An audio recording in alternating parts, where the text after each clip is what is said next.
วันนี้พามาชม Toyota KE 26 แวนนะครับเป็น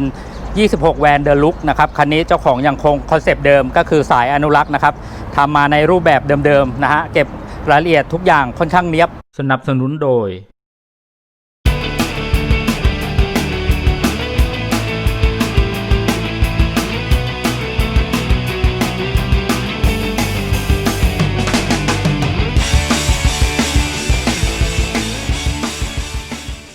KE ที่เป็นบอดี้แวนแบบนี้นะครับในบ้านเราเนี่ยจะมีรุ่นอะไรบ้างครับ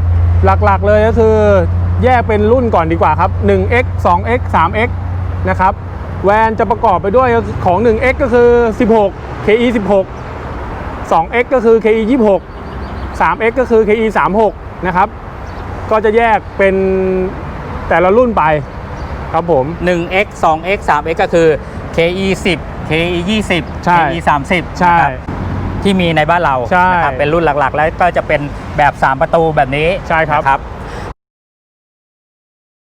ของรัฐเนี่ยจะเป็น KE 26 แวนรุ่นไหนครับ26 แวนเป็นตัวเดอะลุคครับผม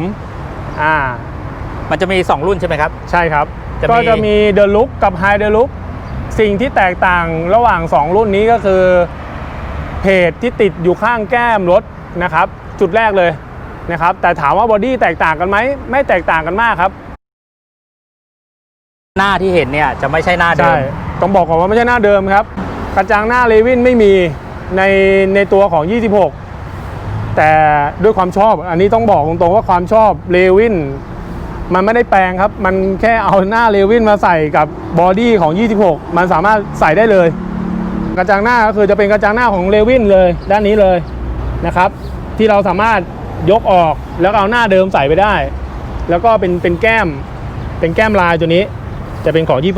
25แล้วก็จะเป็นจมูกเขาเรียกว่าจมูกของกระจังหน้า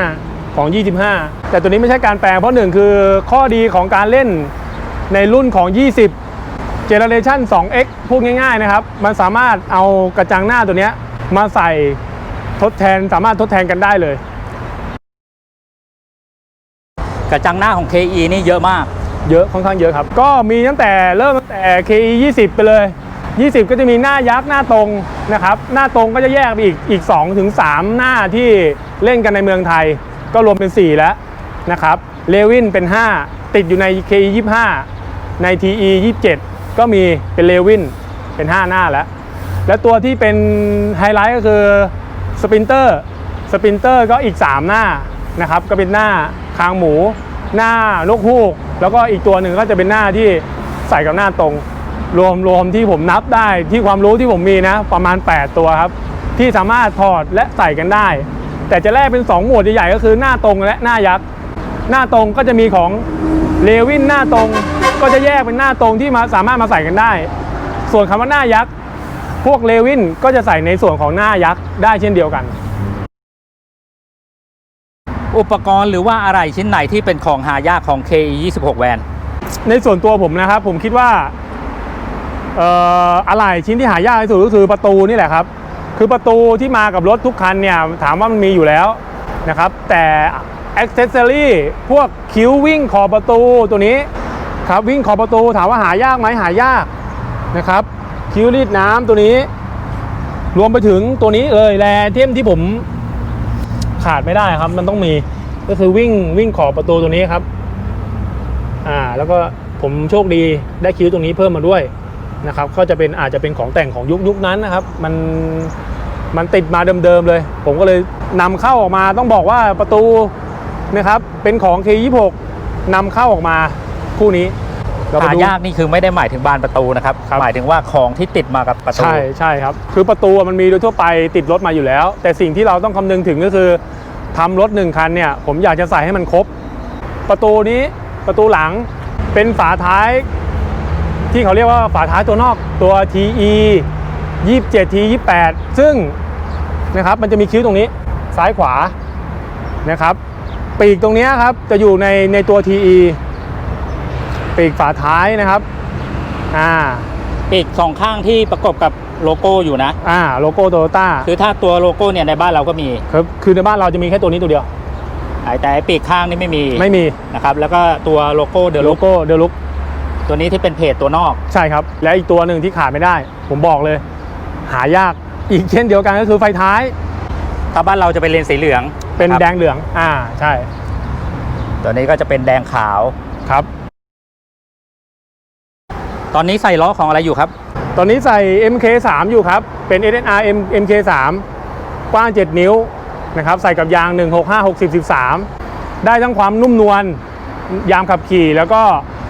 นะครับฟิตเมนต์ของรถก็ยังไม่สูญหายยังถือว่าโอเคนะครับยังสวยอยู่ล้อเดิมๆของเขาเนี่ยจะเป็นล้อ 12นะครับติดยาง 155/80/12 มานะครับซึ่งความสูงของยางถ้าเทียบเท่ากับตัวนี้นะครับความสูงไม่ได้แตกต่างกันครับเดี๋ยวพามาดูภายในนะครับถามว่ามันยังครบไหมก็ยังไม่ถึง 100% ก็ยังขาดแรไอเทมบางตัวนะครับตัวแรกก็คือพวงมาลัยนะครับพวงมาลัยก็อย่างที่เห็นครับความสมบูรณ์ก็ประมาณ 70% เพราะก็ยังมีจุดหลักๆที่ยังเติมเต็มยังไม่ครบก็คืออย่างจุดนี้ครับก็ยังไม่สมบูรณ์เท่าไหร่แต่ก็ถือว่าสภาพนี้ถือได้มาก็ถือว่าโอเคแล้วเรือนไม้นะครับเป็นลายไม้แท้นะครับช่องวิทยุของผมยังหาไม่ได้ก็ยังใช้ช่องวิทยุเดิมก็จะเป็นแบบสีดำนะครับฝาเก๊ะเป็นลายไม้แท้นะครับก็ยังขาดแรเทมก็คือในส่วนของวิทยุลายไม้ถามว่าแตกต่างกันไหมก็คำว่าลายไม้นั่นแหละครับที่แตกต่างลายจะเป็นลายเดิมของ26แน่นอนเป็นตัวนอกนะครับแล้วก็หนังเป็นสิ่งที่ผมต้องตามหายากมากๆก็คือในส่วนของหนังแล้วก็ลายด้านข้างลายหนังตัวนี้หายากครับที่จะให้เหมือนกับยุคนั้นนะครับค่อนข้างตามหายาก ข้างหลังนะครับของ KE 26 แวนคันนี้ก็จะเป็นแบบนี้ฮะเบาะแถวหลังสามารถพับได้ ผมทำเบาะนะครับพับเอนลาบไปนะครับเทคนิคนิดเดียวเพราะหนึ่งคือมันเพิ่มพื้นที่ในการใช้สอยของเราเพิ่มมากขึ้นด้วยปกติมันจะเป็นอย่างนี้ครับพื้นที่มันจะอยู่แค่ช่วงหลังคือปกติมันจะพับได้แค่เอียงมันไม่ได้ลงไปสุดนะครับมันจะได้ประมาณนี้ผมเอาเบาะนั่งครับติดเป็นบานพับแล้วยกขึ้นมาแล้วตัวนี้ลงไปแทนพื้นที่มันก็จะมากขึ้นเวลาที่เอาหมอนวางเหยียดขานอนมันก็จะเป็นพื้นที่ที่แบบใช้สอยได้มากขึ้นกว่าเดิม KE 26 แวนคันนี้ของรัฐเป็นเครื่องอะไรครับ เป็นเครื่องเดิมๆครับที่ผลิตตั้งแต่ 1970 ถึง 1974 ตัวแรกของ K26 แวนเนี่ยจะเป็น 3K นะครับแต่ตัวปลายประมาณปี 74 เนี่ยจะมีในส่วนของ 4K เข้ามาแจมด้วยแล้วนะครับของผมจะเป็นเครื่อง 4K 5 เกียร์ครับยังคงความเป็นเอกลักษณ์ของตัวผมเองก็คือสามารถเซอร์วิสได้ง่ายนะครับสะอาดใสๆดูแลง่ายในเครื่องนะครับก็ขยับลูกครับ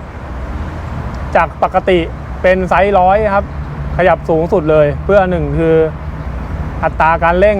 บวกกับเกียร์5สปีดมันไปด้วยกันได้แล้วก็เราเสริมช่วงล่างของ K70 ไปมาลงทั้งหน้าและหลังเลยนะครับแล้วก็ในส่วนของปั๊มเบรกก็ใช้ของ Cefiro นะครับ A31 ยกชุดปั๊มเบรกมาใส่นะครับแล้วก็ทำการแปลงคอม้าให้สามารถใช้งานได้ในบอดี้ K26 แวน